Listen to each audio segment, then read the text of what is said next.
Australians are in lockdown tonight, watching our national leaders scrap over vaccine, quarantine and how we get out of this COVID rut. Welcome to Q&A.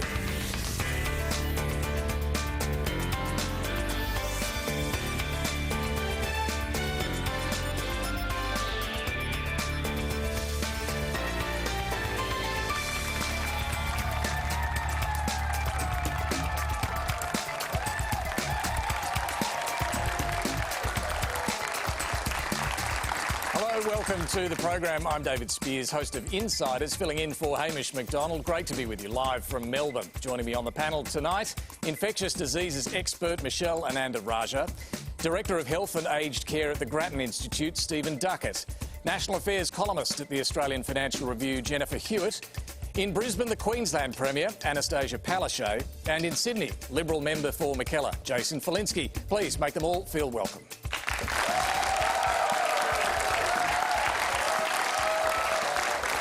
You can stream us live on iView and all the socials. Quanda is the hashtag. Please join the debate from home. And our first question tonight comes from Tristan Lawrence. Hi, David. I'm a 31-year-old and I'm weighing the personal benefits of whether I should take the AstraZeneca vaccine. While it's clear that, for me, the medical benefits tell me I should wait for Pfizer, I'm willing to take on the little bit of risk if it means that Australia can open up faster, we can open our borders, or I can protect other Australians if the virus gets in.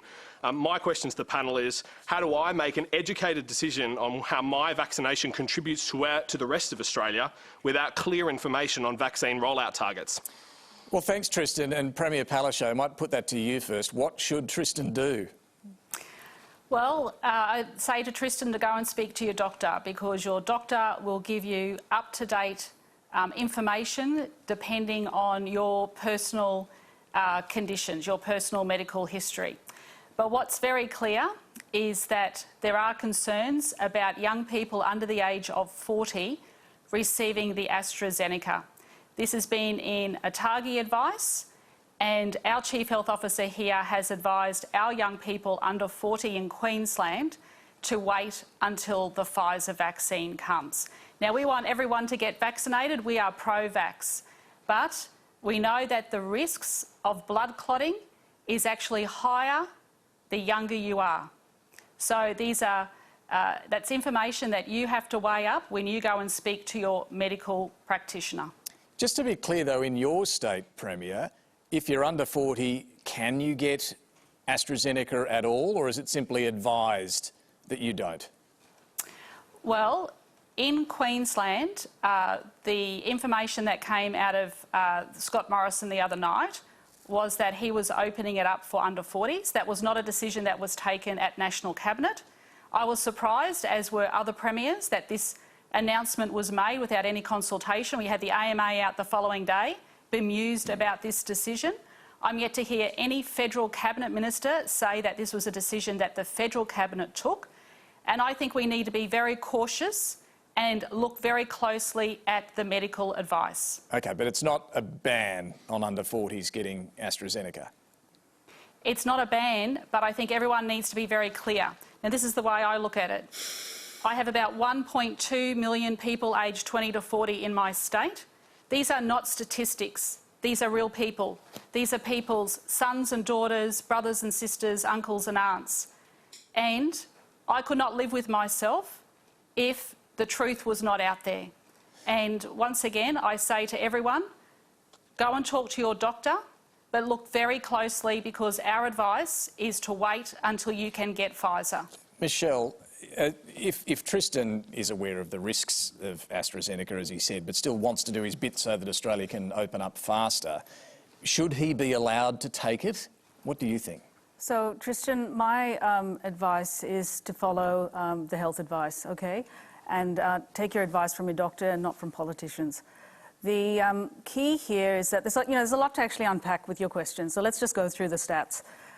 In young people, say 20 to 40 or 20 to 60 even, the risk of TTS is not really clear. And that's mainly because the countries that roll this out actually suspended the use of AstraZeneca when they started to see the signal in young people.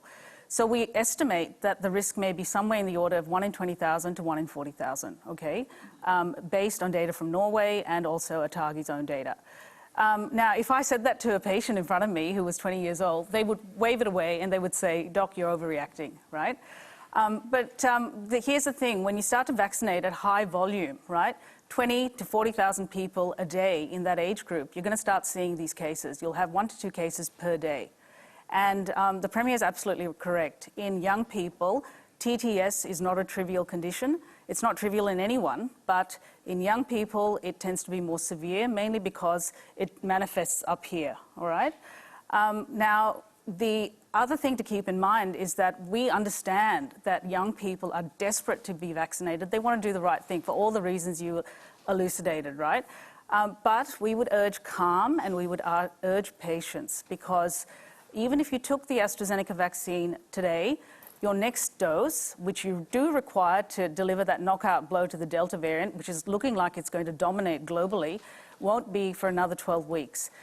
Realistically, what's going to happen is you're not even going to get it in September. You'll probably get it in mid-October, and mainly because the GPs have a huge backlog of second doses to deliver to patients. The final thing I would say is that based on experience from other jurisdictions, particularly the UK, young people in the age of 30 are only being invited to their vaccine now. That is 7 months into the campaign. They've all had to wait. And they're waiting in a setting that has, had uncontrolled community transmission. What we have in Australia are multiple outbreaks, okay? We do not have surge scenario, and we do not have uncontrolled community transmission. So, we will get these outbreaks under control. We simply must, and it's imperative that the community follows the public health orders in order to do that, okay? Absolutely imperative. So my advice to you is, stay calm, be patient, your turn will come, and that will be sometime in September, and you will be given the Pfizer vaccine, and you will have protection in 3 weeks. So, but can I just say, though, David, Tristan's question was a policy one. He was, if I go and have the vaccine today, when will it bring forward the opening of the borders, or are there targets for opening? If Tristan has his vaccine tomorrow, it will not bring forward the border opening 1 second, let alone 1 day, because we're not going to be able to open the borders until we've got vaccination rates up in the 80%, 75 to 90%, some in that range, and basically bringing forward every person aged 45 or whatever, 35, will not change the border opening timeline. So I should stress what the ATAGI advice is. This is the Technical Advisory Group on Immunisations. It has made it clear, and in fact the co-chair, Christopher Blythe, Professor Blythe, said today, I do not believe at this stage that young people should be receiving AstraZeneca unless their circumstances are pressed for that. Jason Falinski, let me go to you. Is it still the government's position, as the Prime Minister indicated this week, that if anyone wishes to have AstraZeneca, they're encouraged to go and see their doctor and then they can have access? That's our position. That's been the position of ATAGI from day one, David. That anyone, even under 40s, can even go under and get... 40. ATAGI from the beginning has made 3 different, has updated its advice on 3 different occasions. It has said that anyone under the age of 60 who is fully informed can choose to take AstraZeneca if they wish. It's a decision for them, and that, I think, is the advice of ATAGI, and the view of the federal government is that we should follow the advice of the technical... OK, but to be clear, the co-chair of ATAGI, I just quoted, has said today, I do not believe at this stage that young people should be receiving AstraZeneca unless their circumstances are pressed for that. We're both saying the same thing, David. So he is saying that if, in his view, people under the age of 60, I assume, should wait to get Pfizer. He's well entitled to that view. But at the same time, ATAGI has said that people making fully informed and consensual decisions when they understand the risk, if they're under 60 and wish to get AstraZeneca, they can do so. Didn't that has been the policy of ATAGI from day one. If Pfizer is not available? Yeah, it says that the original advice you're talking about, Jason Falinski, says AstraZeneca can be used in adults under 60 for whom Pfizer is not available. The benefits are likely to outweigh the risks for that individual, and the person has made an informed decision based on an understanding of the risks and benefits. And that's one of the reasons, Absolutely. I think, isn't it, that we're all so confused, because this advice, despite what Jason's saying about it not changing, people interpret it differently all the time. And so there's this idea, every premier, every government clings to the idea that there's medical advice and it's a kind of monolithic advice, and it's fact. In fact, it depends a lot on assessment, on interpretation, on judgment, on risk appetite. And so you're going to get kind of different views on this. But I think the public in general are right to feel confused when all the experts are arguing very loudly, whether they're medical, whether they're political, in front of them all the time, and frankly, in a very unhelpful way. Well, ATAGI also says that ATAGI reinforces the importance of providing clear communication to people who have received or are considering AstraZeneca. I'm not sure if we're getting a lot of that. Jason Falinski, you're 50, am I right? 50 years old. Thanks, David. We've been trying to keep that under wraps for quite some time. Are you rushing out to get an AstraZeneca jab yourself now? Yeah, next Tuesday I'll get... Listen, David, I'm not sure anyone should follow my lead. I mean, I'm a Liberal on Q&A with you hosting, so clearly I have a very high risk appetite. But having said that, I'm getting AstraZeneca next Tuesday because my view is that I've looked at the risks, I've looked at the benefits. I think the risks massively outweigh the benefits, and if I can free up a Pfizer dose for someone else who doesn't have my risk appetite, that's fine with me. Have you sought medical advice, though? Have you done what ATAGI says? I have sought medical advice, and before I can get it, I need to speak to a doctor at the GP clinic, which I'll do. Okay, and then you'll go ahead and get AstraZeneca. Michelle, I will get AZ next Tuesday. Is that what someone 50 years old should be doing? Look, it comes down to risk-benefit discussion, and really all these statistics that get bandied around get distilled and tailored to the individual based on their health, their social circumstances and their economic circumstances. And if they truly do make an Sorry, what's economics got to do with health? Oh, no, it's very interlinked with health. It's very interlinked with health. No, sorry, so someone's income determines how the virus... No. Absolutely. Where have you been, Jason? I mean, the people, well, the people who were most severely... Let's just get an answer to the question you asked. The people who are most severely affected all around the world have been the people who are most socio-economically disadvantaged. So, that is a no-brainer, absolutely. So, I think my point is that the discussion around informed consent takes all of those things into account, and that's what doctors do.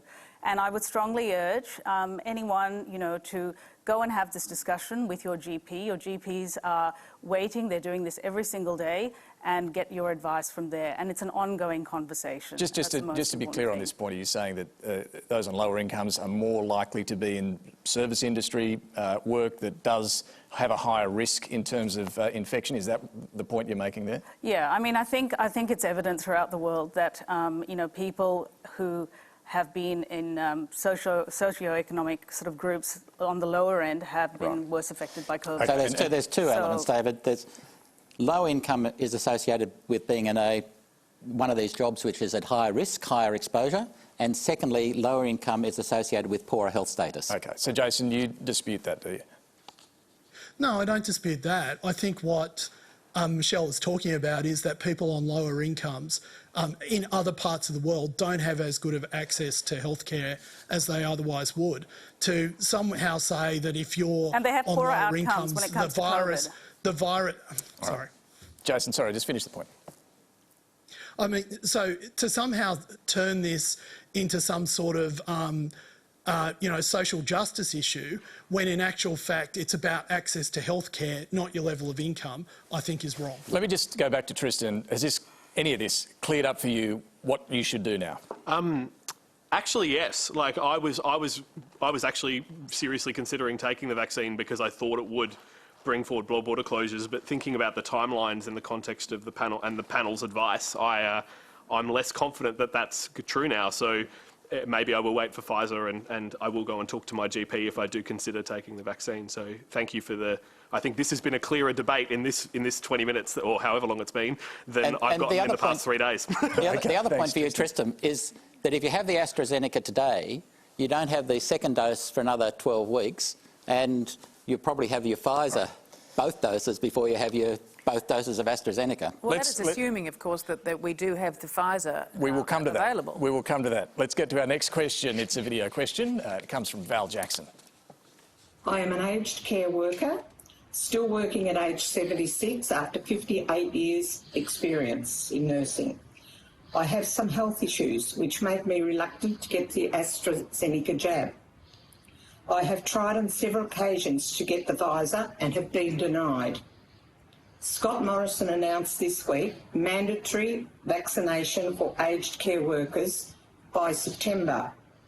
Instead of being forced to give up my career so I don't jeopardise my health, what can I do to have access to the Pfizer?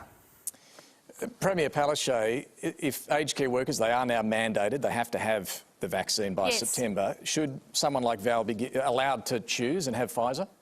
Absolutely. So, Val, if you're in Queensland, we would be prioritising you at our vaccination hubs. We have said that where the Commonwealth has not been able to vaccinate the aged care workers, you can actually come to the front of our queue and we will vaccinate yourself or a disability aged care worker. So there's a whole lot of concern at the moment out there as well, especially in the 70 and over age group. And of course, this is an issue of supply. If the federal government had organised enough supply way back in July last year, we would not be in this situation today. There could have been adequate supply of Pfizer and Moderna, and instead we are at the situation where we are days away from running out of Pfizer. We have to utilise our Pfizer for second doses, and we were ramping up our vaccinations in Queensland. So we are very concerned about this, but it is fundamentally a supply issue from the federal government. Jason Falinski, you're shaking your head through that answer. Yeah. You don't think there's a problem with supply of Pfizer? Well, of course there's a problem with supply of Pfizer, David. We don't make Pfizer in Australia, and Stephen Duckett has written an excellent article in the conversation over the last couple of days, which pointed all of this out. Furthermore, the federal government, the United States under Joe Biden wouldn't let Pfizer be exported until very recently. The Premier of Queensland received 55,000 doses in last month of June.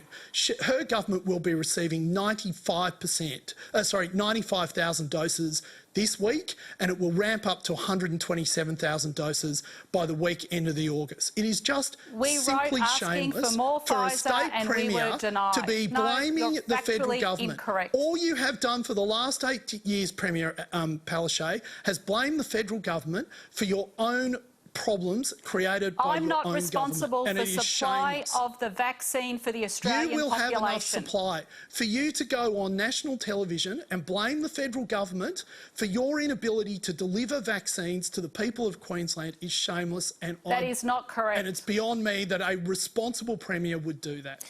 Look, Jason, you acknowledge there is a problem with supply of Pfizer. And you point to what's coming. There will be more coming over the coming months. But, in the here and now, just coming back to Val's question, should someone who's now mandated, they have to get some vaccine because they work in aged care, should they be able to get Pfizer? Yeah, they absolutely should be able to get Pfizer if they're in the right group, and if someone like Val has comorbidities or she has existing health conditions where she can't. The Premier of Queensland has indicated that she'll be able to go to the front of the line and get a Pfizer vaccine so that she can be vaccinated. There's actually a really compelling reason to give aged care workers Pfizer, and that is because we've only vaccinated 33% of this group. The sector is at high risk of outbreaks over winter, and the Pfizer vaccine is delivered 2 shots 3 weeks apart. So this will actually give them full protection in the fastest possible time, and that is the #1 reason these workers should be getting the Pfizer jab.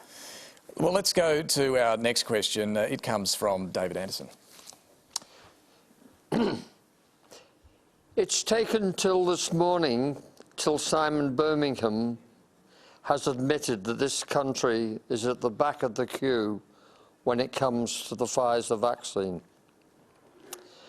Whilst they have spent months denying reality, would it have been easier and far more productive to simply admit the shortcomings and put all their energies in rectifying them, even if it meant grovelling and horse trading?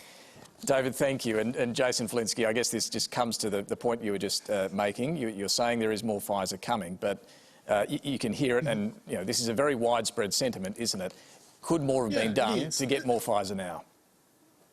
Well, David, with the benefit of hindsight, I'm sure we would have done things differently. Like what? But the fact of the matter is, well, I think the fact of the matter is when we were looking at which vaccine to roll out, we looked at AstraZeneca for a whole variety of reasons. Pfizer, the Biden administration has only just allowed the export of the Pfizer vaccine. We were in negotiations with Pfizer in July. The 2 million doses of Pfizer, or the 2.7 million doses of Pfizer that are arriving next month, that isn't because we did a deal this week. That's because we've been talking to Pfizer for the last 12 months and made sure that we were ready to pounce when those vaccines were available. So we have 2 million coming in July. We've had AstraZeneca from day one, and we've been doing everything we can. Now, look, have we got everything right? Absolutely not. We are trying to do something globally, not just here in Australia, that has never been done before. Well, we are human beings. We are going to make mistakes, but we are going to rectify those mistakes as quickly as we possibly can. Mistakes are going to be made, but can I quote your former leader, Malcolm Turnbull? He today has said to the ABC, "I can't think of a bigger black and white failure of public administration than this." Is it just a mistake, or is it a massive failure of public administration? Look, Malcolm Turnbull's a former Prime Minister of the Liberal Party. He's entitled to his view, in case people haven't noticed. But the fact is that, Malcolm knows how difficult these things are. Malcolm administered a census online that went awry. In anything that people are trying to do for the first time, things will sometimes go wrong. The question is not whether we will get 100% right. The question is, can we adjust and get it right as quickly as possible? Okay. And I honestly believe that there have been people working around the clock to make sure that happens. There is an alternative. Thank you for your question. I wrote an op-ed 2 months ago on May the 3rd in The Australian, and in it I talked about the US vaccine surplus, all right, and how we should procure some of that. It was entirely predictable that the US was going to enter surplus in July. And indeed, this month they are releasing 80 million doses throughout the world. Last week, they flew 2.5 million doses of Moderna to Taiwan. They've given 8 million doses to Canada, South Korea, Mexico, India. They've given 3 million doses to Brazil. They have a glut. And, what I want to hear from our leaders is that they are moving heaven and earth to get some of this vaccine. Do you think they are? I don't believe they are. I'm not hearing that they are. And in fact, in Senate estimates last week, when Brendan Murphy was asked this question, he dismissed it and said, we have plenty of vaccine. Now, it costs nothing to pick up the phone and call the Biden administration and negotiate. And in fact, people might say, well, we're taking a vaccine from countries that needed more. This is extraordinary. But you can actually negotiate. And for example, for every one mRNA vaccine we procure from the US, we could donate 2 mRNA vaccines to COVAX and be the good global citizen that we are. The money is completely immaterial. What we desperately need right now is more Pfizer and Moderna, and I think no stone should be left unturned. Jennifer, what do you think of this argument that more could have, should have been done to get Pfizer here earlier? Well, with Jason, with hindsight, everything looks easy, but I think it's very obvious now that the government was both unlucky in choosing AstraZeneca and then having these problems develop with it. But I think it's also pretty obvious that at the time, in July last year, because they were so concentrating on that and the fact it could be domestically manufactured easily, they did not do as much as they should have done in terms of really pursuing more deals with Pfizer and with Moderna, who were kind of looking around at that stage. And I think now, unfortunately, we're all paying the price of that. And the trouble is now everybody's complaining, but we really can't do much about it. I mean, I understand your point, Michelle, that maybe they should be grovelling, and hopefully they are, but I'm not sure at this point whether it will make any difference. And one of the issues is that Australia, as it keeps boasting, has been so fantastic at controlling the virus. We would seem to be kind of last in the queue for now trying to kind of negotiate anything. And at the same time, Australia has, and the government, frankly, I've been really amazed at, has been so reluctant to roll out any public relation campaign either to counter the fear and the negativity of the anti-vaxxers or just the hesitation, compounded, of course, by all the political arguments about AstraZeneca, which is the workhorse. But that's a good point, Jennifer. Back then, we were very uncertain about what vaccines were going to work. So back in May, June, we didn't even know whether there'd be a vaccine. And then a number of candidates were around. Other countries like England, US, they invested in 6 or 8 potentials. We invested in 4. And UQ fell over at the first hurdle, unfortunately, couldn't have been predicted. AstraZeneca fell over at the second and third hurdles, couldn't have been predicted. Then we had Pfizer and Novavax. And so we had a very narrow range of choices, and that was what we decided back then rather than a broader range, which I think other countries were doing at the same time. So it was not hindsight, Jennifer, it was actually bad foresight. Yes, but you've also got the situation like in the UK, for example, at the moment. You've got a country which has been very largely reliant on AstraZeneca to get itself out of the mess and now cheering the people who developed AstraZeneca, whereas here it's just regarded as, you know, as a very, very bad option. Let's move to our next question. It comes from Grace Primicolides. Good evening. Lockdowns have proven time and time again to be economical disasters. With an estimated $1 billion lost in economic activity for every week that Melbourne and Sydney have a lockdown, it is simply not a viable solution to keep Australia running. What percentage of Australians would need to have at least 1 dose of the vaccine to be able to end lockdowns and border closures once and for all?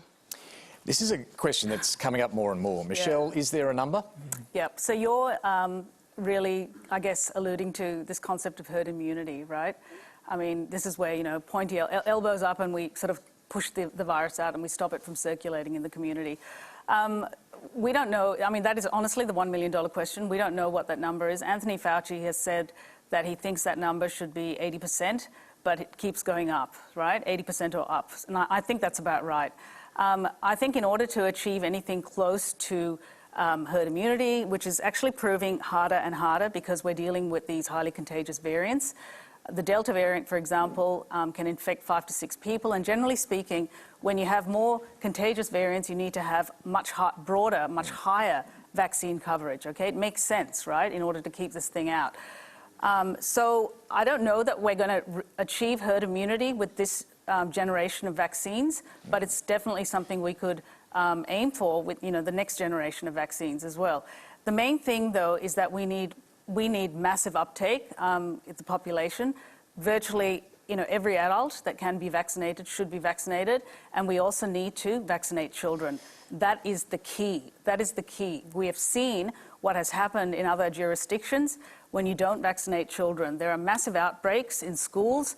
And, you know, that's happened in Singapore, it's happened in Israel, it's happened in the US. And hence these jurisdictions are actually now vaccinating children. And we don't even know when that's going to start in Australia. Yeah, Premier, let me come to you on this. There are various experts with various numbers, but it's difficult. Have you given much thought to what level of vaccination we need to be at to prevent you having to shut down again? Well, I haven't heard anything out of federal cabinet and it hasn't been discussed at national cabinet. So I think it's probably time to sit down with the experts and work out what that is. But as I said, we do know that there's more Pfizer coming in the last quarter of the year and Moderna. So I think we'll see a huge uptake of the vaccination then. I'm quite sure that there will be a very strong communications campaign then as well. But until we get the supply, we don't know what that rate is. But it's about time that some discussions happened around that. Okay. I think people want to know, people want to have a bit more certainty in their life. And like was said, you know, I think it's been very hard in Victoria. I mean, they've had long extended periods of lockdown. We've had short, sharp lockdowns, but I am very concerned about this Delta virus at the moment that's circulating, this Delta strain. It is stretching our quarantine, it's stretching our staff and resources. We're having to broaden the people that are vaccinated. We're looking at now vaccinating fly-in, fly-out workers. We're looking at vaccinating flight crew. I think will be discussed at National Cabinet tomorrow. Then, of course, you've got your aged care workers, your disability workers. You know, our healthcare workers, they're not mandated at the moment, but we're trying to do that in Queensland. So, look, the more you broaden it, the more Pfizer you need. But the more vaccine you need. Indeed. And we just don't have the supply. On this That question, is the though, reality. on this question, though, about where we need to be at to stop lockdowns, isn't the head of your department, along with their state counterparts, working with the head of the Prime Minister's department on this very question? Have you heard anything back from that yet? Not yet, but I'm quite sure we'll get updated on that. But I do think we need to give the Australian public some sort of ambitious target so we can actually give certainty to the public. All right, well, our next question is a similar theme, and it comes from Grant Bartlett. Hi, this is a question for the Queensland State Premier. As a Queenslander stuck overseas myself, do you really feel the right response is to slam the gate shut on Queenslanders desperately trying to return home because of failures of your government to run effective COVID-secure quarantine facilities, as well as ensuring that hospital staff, regardless if they're the administrator or nurses, are adequately COVID vaccinated? Premier Palaszczuk. Grant, look, thank you very much for your question. And if you are a vulnerable Australian that is overseas and wants to come home, you should be able to come home. And that is why we have said very clearly that we would like to see people coming in through Howard Springs, and why I have said that we need to have more regional quarantine facilities. Let's be very clear, quarantine is a federal government responsibility. When the National Cabinet first started, it was discussed with the states, can you help with the quarantine? And of course we said yes. Now our resources are absolutely stretched. I am at the max. I've got about 16 hotels that are used for quarantine in Queensland, and we cannot take any more. I've written to the Prime Minister to reduce the caps. But what we are seeing is a large number of people that are coming and going from our country that are not vaccinated. I've also said if you're leaving the country, you should be vaccinated, and if you're coming into the country, you should be vaccinated. Okay, but so Premier, we think that vulnerable Australians should be prioritised, absolutely. But Grant's question, Premier, I mean, all of what you've said may be true about the problems with hotel quarantine and... Huge problems. But Grant's question goes to what's happened at your... Hotels were not meant, David, to be the control for infectious diseases. I think we've heard that point. Grant's question, though, goes to failures of your government, whether it's a domestic traveller who stayed next to international arrivals in hotel quarantine, whether it's a hospital worker who was allowed to work outside a COVID ward without being vaccinated. Aren't these common sense steps that should have been taken? Well, David, we have had hotel breaches in nearly every major state.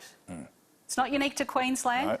It's in New South Wales, it's in Victoria, it's in Western Australia, and it's happened in South Australia. But these are holes that need to be plugged, aren't they? I'm telling you, we cannot contain this virus. It is now the most infectious strain, the Delta virus. It is going to be more and more difficult to contain it when we have something like 3,000 people in our hotel quarantine. I've got nurses, I've got police, I've got a whole range of people looking after people in hotel quarantine, and our resources are stretched. But do you acknowledge your government's made mistakes as well? Oh, absolutely. I've apologised for that. But it's happened in every other state. It's not unique. No, indeed. But can you tell us tonight, how many hospital workers in Queensland still have not been vaccinated? Well, I'll tell you now, 66% of our hospital workers have had their first dose. And in aged care, which the federal government is responsible for, 14% have had theirs. So there's still some 34%, a third, of hospital workers in your state that have not been vaccinated. And it's probably the same in New South Wales and Victoria as well, David, if you ask them. Is that, Stephen Duckett, is that good enough? So, frontline workers, aged care residents, quarantine workers were all in Group 1A. And for some reason, we didn't say, we have got to finish 1A. This is our front line of defence. They all should be vaccinated before we extend the vaccination to anybody else, because all of the leaks, and the Premier's right. I mean, there's been pre-Delta, there's been one leak for every 200 infected arrivals. Correct. And since Delta, the rate has gone up. I think Michelle has those data. Michelle, what's the number over the last month? Well, I know that we had been tracking at about 2 leaks per month, but last month we had 7 leaks. So, you know, I think the Premier's actually, her concern is justifiable here. The leaks seem to be escalating, and that is driven really by the contagiousness of this particular variant. And it just takes a small amount to infect a person, because it's an efficient transmitter. And so, you know, the problem here is that the outbreaks are increasing in intensity and severity. Jason, you did acknowledge earlier some mistakes on the vaccine front. Do you acknowledge the federal government should have done a whole lot more on quarantine, purpose-built quarantine, before now? David, I mean, I don't know. I just think in this debate... You don't know? Reason and logic should have its moment. We have had 380,000 Australians return from overseas using the hotel quarantine system. There have been fewer than 35 breaches of that system. That's a success rate of 99.9%. They have been that's costly almost as breaches, good as David Spears' success rate, I've got to tell you. Okay, I don't think... the only person who could have run a better system is David Spears. Well, I mean, you cannot... I mean, we need to have some reason and logic in all of this. I'm not sure the when point you have a success rate of 99.9%. But the point we just heard from Michelle, in the last month, in particular with this Delta strain, we've seen about 7 breaches of quarantine. The simple question is, should more have been done by now to build purpose-built quarantine facilities? Absolutely. Well, OK. Jason. Well, there's one at the Northern Territory. Well, OK, if you want to know, I mean, the federal government is now undertaking a scheme with Victoria, with Western Australia and with Queensland. Yep. They are in discussions about building quarantine And it should have happened a year ago. They could have been built by now. Let's just hear the answer from Jason Falinski. What's your honest answer on this? More should have been done by now? My honest answer is, when you've got a success rate of 99.9% out of 380,000 returned Australians, to go and spend hundreds of millions of dollars when we already have a facility at Northern Territory, I think is something that may be future-proofing us, but as we stand here today, it doesn't seem to me like a great allocation of public funds. Well, I think it's going to be pretty obvious that we probably will need them next year. It would have been better to have them this year. But Jason's right in the sense that they're only ever going to be for a minority of people who are coming back. And it has been, however, the fact that there has not been these very obvious flaws that needed to be plugged about the vaccination of workers, for example. And Jason says quite rightly that you need a bit of rationality and logic, but I think Australia's kind of problem has been, and I think it's been shared by everybody, that instead of rationality and logic, we've kind of veered over months now between fear and complacency. And so therefore, to your point, Stephen, that's right. I mean, I don't think we needed to necessarily say that we couldn't vaccinate anybody else until we'd had all the workers or hospital aged care workers vaccinated. But where was the campaign to insist that be done? Where was the idea of that being mandated if you wanted a job? It just didn't exist. And we've just lived in this fool's paradise for months because we thought, and we kept congratulating ourselves about how wonderful Australia was in 2020. A lot of people tonight are living in lockdown in various parts of the country, and I want to go now to Andrew Kerins, who's in fact in lockdown on Magnetic Island in Queensland. Andrew, firstly, how's it going there? Pretty good. I mean, the community here is fantastic, and Queensland Health is doing an absolutely fantastic job. I believe they've tested now 2,000 islanders out of a population of about 2,500, but of course it's school holidays, so I'd estimate our population at the moment is probably more like 4,000. But the island's very resilient. They've got a really good community spirit. Obviously we get the odd Karen here and there, but yeah, it's a great place, and the people stick together. So what's, so I think it's going well. Our thoughts are with you and all those who are in lockdown wherever they are. What's your question tonight then, Andrew? Well, my question's really for the Premier. I mean, you know, here on Magnetic Island we're in lockdown, and the latest COVID outbreak, like most, can be traced back to a failure on the part of Scott Morrison and the federal government to provide dedicated quarantine facilities. But when will the Queensland government close the border and refuse to accept arrivals until Morrison actually steps up and does his job? I think that's my question. All right, Andrew, thank you. Premier. Well, thank you, Andrew, for your question. And I've written to reduce the caps because our quarantine is absolutely stretched. And in relation to why parts of Queensland are in lockdown at the moment is because the original traveller that was a regular traveller leaving Queensland to go to Indonesia and back was not vaccinated. So we had an unvaccinated regular traveller leaving the country that brought the Delta back to Queensland. That's tragic. It's not good enough. But tomorrow, I'm quite sure there's going to be a number of premiers raising with the Prime Minister to reduce the caps because we are so concerned about this Delta strain at the moment. That is, it's like being in a pressure cooker. I think I described it the other day. There's just so much happening at the moment that it's a real concern. And we had this moment in time during this year to get the majority of our country vaccinated for the arrival of this virus. And now the virus is here and we don't have the supply to get our population vaccinated. Can I ask, if you don't get the agreement that you want tomorrow at National Cabinet to reduce the number of international arrivals, will you act unilaterally, as some other states have done already, and cut the intake? We can't, because Victoria did, didn't it? No, it's a federal decision. But so other in the states past, have done when this.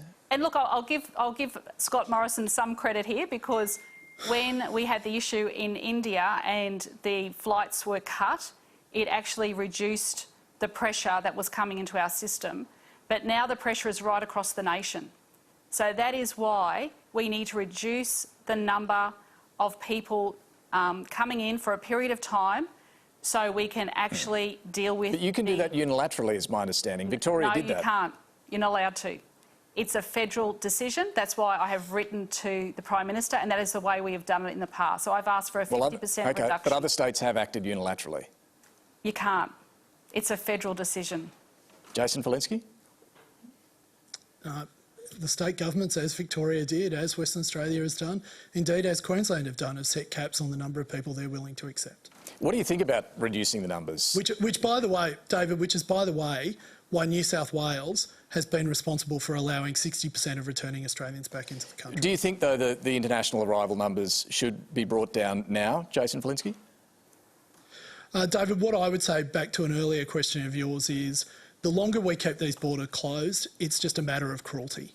Because what we're doing is we're keeping families separated, we're keeping grandmothers from grandchildren, grandfathers from grandchildren, sons and daughters from their parents, especially when there are people who are dying. But hang on. We should not have this. Your government we should not stopped have this all country. Australians coming home from India and even threatened them with jail for a while there.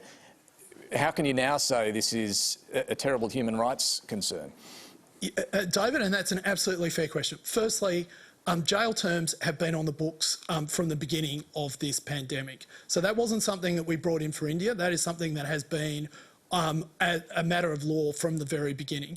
Secondly, the reason that we paused as opposed to stop people from coming in was that we had, and I don't have the numbers exactly in front of me, but 1 in 5 people arriving at the Northern Territory quarantine centre who were getting on planes in India and testing COVID negative were arriving in the Northern Territory COVID positive. We were genuinely worried at that time that the entire quarantine system would be overwhelmed by people coming from India who were getting infected in flight. So that was our concern. That's why we paused for a 2-week period. So closing the borders for a day longer than we need to is cruel. It keeps families separated, it keeps loved ones apart, and it keeps people who care about one another. It stops them from being together. Jennifer, tomorrow this will be an issue at the National Cabinet. 3 of the Labor states, including Queensland, will be arguing for a lowering of the intake. What do you think about this? Is this something the Prime Minister should agree to in this current situation? Well, no, I don't think he should agree. But to the other point, I think actually the states, they're the ones who actually decide on what their caps are. So I'm not quite sure what the Queensland Premier is talking about. That's why you've got such a variation between the states. But to the other point, you've got the states have all had various breaches. Of course, maybe you'll get slightly fewer breaches. You're still going to get breaches if you haven't plugged the obvious holes. If you don't have people vaccinated, for example, who have any kind of contact. So that's going to be a big issue. The other problem, I think, for Australia is that we keep pretending somehow we can continue to have this virus completely eliminated. And as time goes on, we're going to have to learn with the fact that there will be some of the virus circulating in future. The point is, when you decide that you can allow that to happen, it was quite interesting today, I think, that Victorian Premier Daniel Andrews said, well, we don't imagine any more lockdowns, for example, if all people who could have had the virus, could have had the vaccine, have been offered it. Whether or not they choose to protect themselves is a matter for them, but otherwise we wouldn't be locking down to protect them if they won't protect themselves. That is still a debate that has yet to even begin to happen here. Well, but as other countries and as we learn, you know, this virus will continue. So well, that in fact gets us to the next question, which is from Lucy Lekic. Thank you very much, David, and thank you to all on the panel. And my question is predominantly directed towards Premier Palaszczuk, however, I encourage discussion. I was just wondering, why are vaccinated individuals not granted access to a vaccine passport, and why is it that interstate arrivals into Australia have to undergo mandatory 14-day quarantine if they are vaccinated? We are yet to receive any announcement from any state or federal leader that promises the regaining back of our civil liberties if we do get vaccinated. And I was just wondering if you're able to provide any assurance to Australians that if they receive the jab, that there's light at the end of the tunnel in terms of relinquishing restrictions and lockdowns. We'll get to the Premier for a view on that in a moment. Stephen Duckett, let me come to you. This idea of vaccine passports or certificates or some sort of incentive, I suppose, light at the end of the tunnel, would it make a difference? So the policy relies on three variables, and if you think about it, the characteristic of the person who's arriving, are they vaccinated or not vaccinated? The characteristics of where they've been, have they been to a low-risk country or a high-risk country? And then the residual is, what are the quarantine arrangements you're going to make about those people, and what are the overall level of vaccine protection in the country? So once we're at a high level of vaccine protection, it makes absolute sense to say, if you're vaccinated, you've been to this country, you don't need to go into quarantine anymore, for example. So we need to have a plan, a set of targets to say to the Australian public, this is where we're going. You can see the light at the end of the tunnel. Last year, during lockdown, we all said, yep, we just got to grin and bear this until we are vaccinated, until a vaccine comes along. A vaccine has now come along. It's getting into our arms, slowly, but it's getting into our arms. We should be then saying, the next step is, when are we opening? What are the phasing arrangements for opening? And what are the targets? Is it 75, 80, 85? What's the number? And what are the conditions and so on? And we need to be having that discussion now, rather than saying, oh, let's not even talk about it because it's too dangerous to talk about. Michelle? I think this speaks to the social benefits, right, that come with vaccination. We really haven't heard enough about that. We've talked about protection from disease, from death, from intensive care admission, but we really haven't talked up the massive social benefits that are going to come with mass vaccination. And we need to have that positive discussion instead of a very negative discussion. So the benefits are a life free from lockdowns, a life of, you know, freedom of movement. 50% of Australians have either got a parent who's born overseas or themselves were born overseas. Now, I was born in England, actually, and, you know, I have a lot of family still in England. And, you know, so we are a nation of travellers. We need to talk about the fact that we can, you know, return to a life where we could, you know, see live music again, you know, massive concerts that shake the stadiums. All that sort of stuff. We need to talk up the social benefits that come with vaccination, because that is what we crave. We are hungry for liberation, and it's only going to come with high vaccination. But interesting thing, though, what we talk about is all the negatives, right, about the vaccine and all the risks. And I think that's a really big problem in terms of encouraging people to go out and get vaccinated. Well, Premier, let me ask you, because the Prime Minister has floated the idea a couple of times of a vaccination certificate that would mean where there is a lockdown, if you're fully vaccinated, it may not apply to you. You may be able to cross borders that are closed and so on. You and some other premiers aren't keen on that conversation just yet. Do you take the point that people do need to have some hope here? Oh, absolutely. I think everyone's life has been turned completely upside down. I think it's been very difficult for families, for loved ones, people who have family overseas or having children or grandchildren overseas. Like, it's It's very difficult. I understand that. I understand what everyone's going through. But I think the issue here is we've got to get the supply right, we've got to get the vaccine rolled out, and of course there is some work happening at the moment about what does that look like, what does your vaccine passport look like, where can you go? But at the moment we've seen, like, you know, people going over to New Zealand with the green bubble.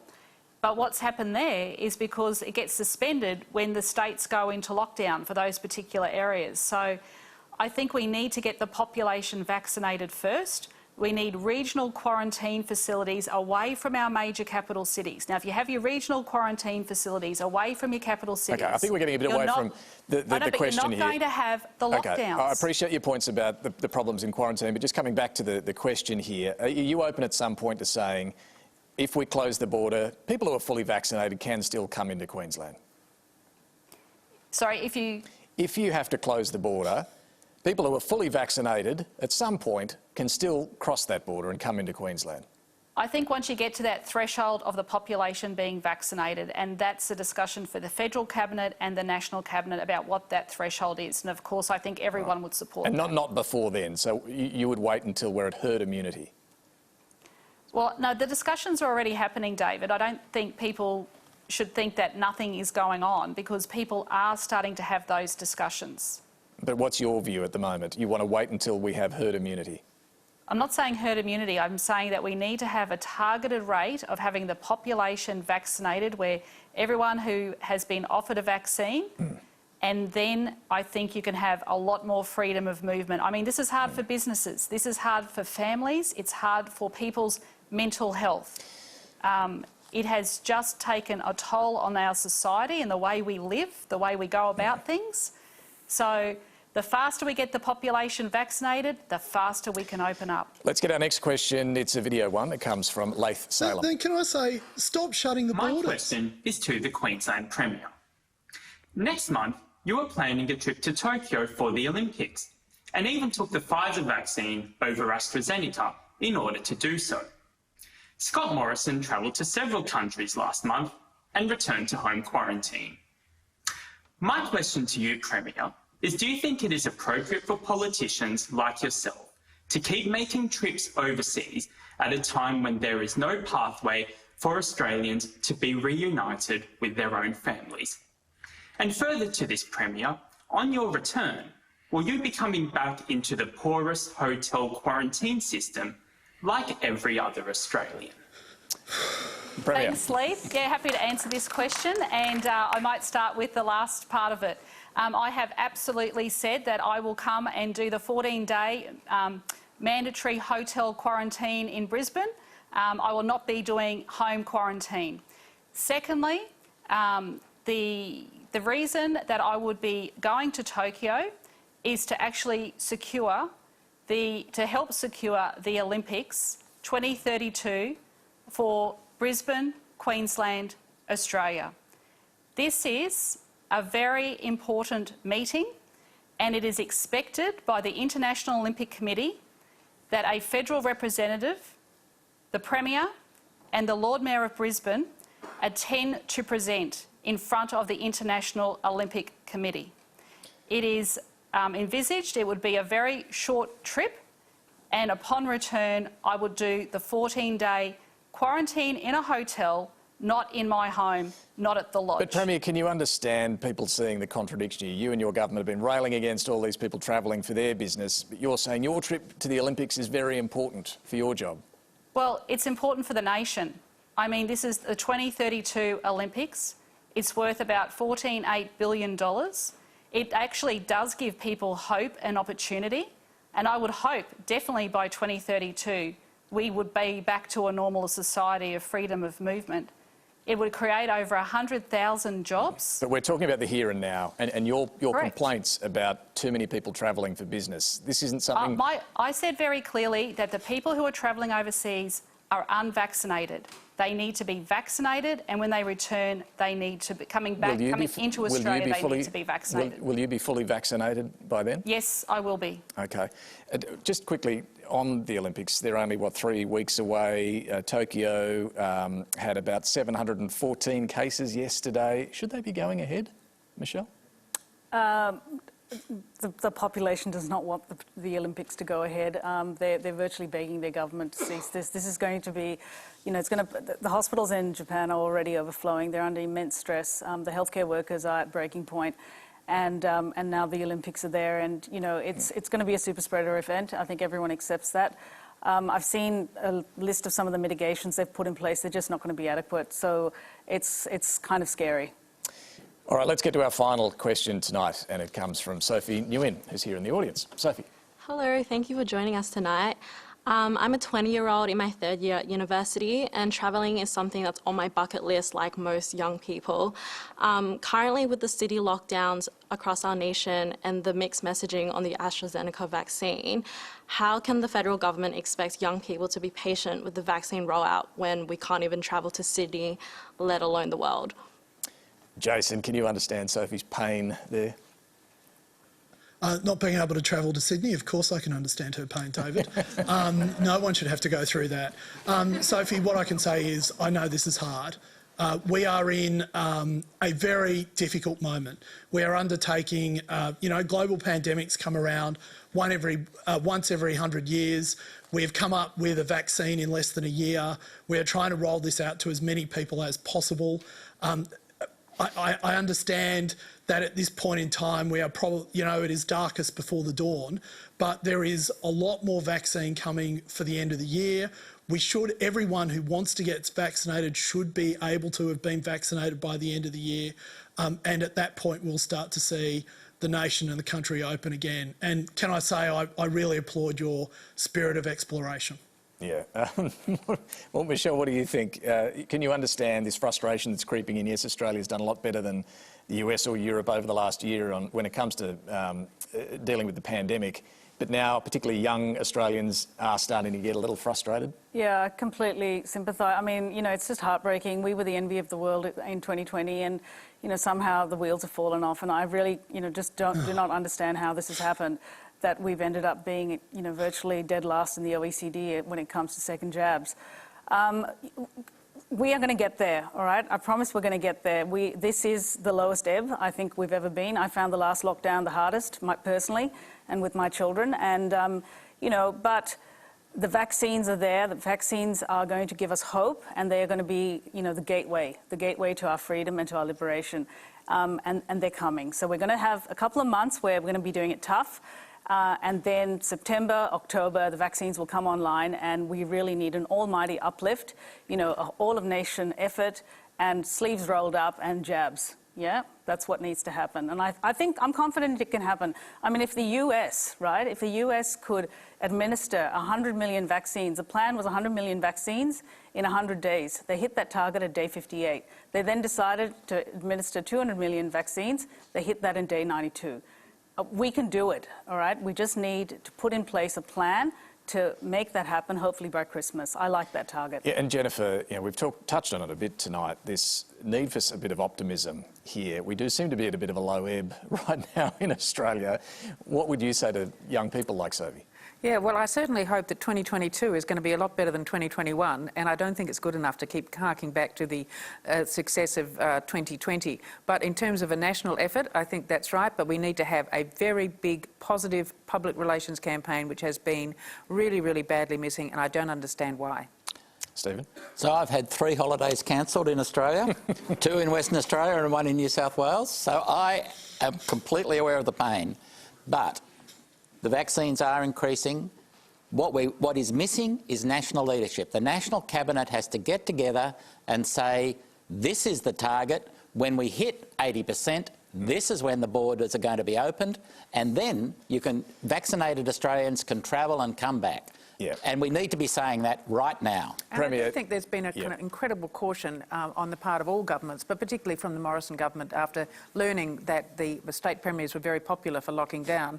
They've really stepped back, and I think they need to step forward. Premier, just final word to you. What are the chances at tomorrow's National Cabinet meeting that you can all get on the same page with the health messaging and with a message of optimism that this vaccine rollout is going to be done by the end of the year, or at least available to all adults by the end of the year?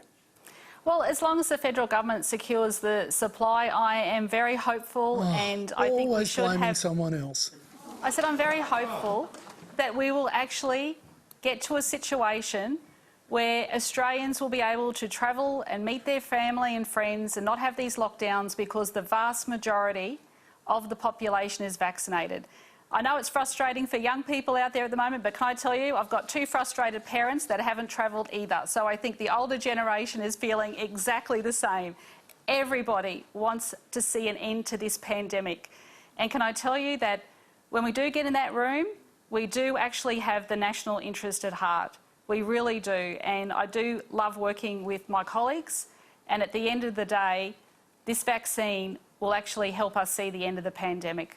And that includes the Prime Minister. Just finally, you love working with Scott Morrison, Premier? Oh, he has his moments. Okay. I think on that note, it's a nice place to finish. And Sophie, thank you very much for that question. That is all we have time for. Would you please thank our panel, Michelle Ananda Raja, Stephen Duckett, Jennifer Hewitt, Anastasia Palaszczuk and Jason Falinski.